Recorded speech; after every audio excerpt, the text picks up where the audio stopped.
Neuroscientists discover that kids who say, I don't know, are actually just protecting their self-worth from judgment.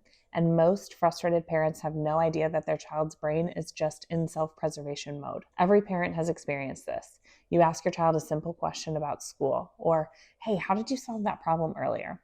And immediately they respond with, I don't know. And it seems like they're being defiant or lazy, but their brain is actually just protecting them. What I don't know actually means is, I'm afraid of being wrong and having you think less of me. When children feel judged or pressured, their brain shuts down their thinking to protect their self-worth. It is not defiance, it is self-preservation.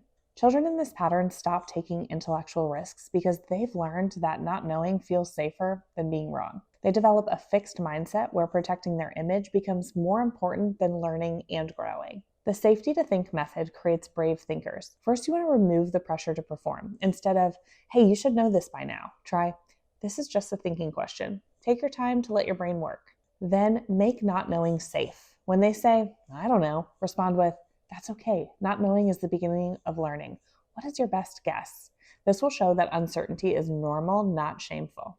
Finally, celebrate thinking, not just answers. Say, wow, I love how your brain is working through this. Or, that's such an interesting thought process, even when they're wrong. This will build confidence in their thinking process. This will create children who think out loud instead of shutting down. They become adults who can brainstorm, problem solve, and take intellectual risks because they've learned that thinking is actually more valuable than being right.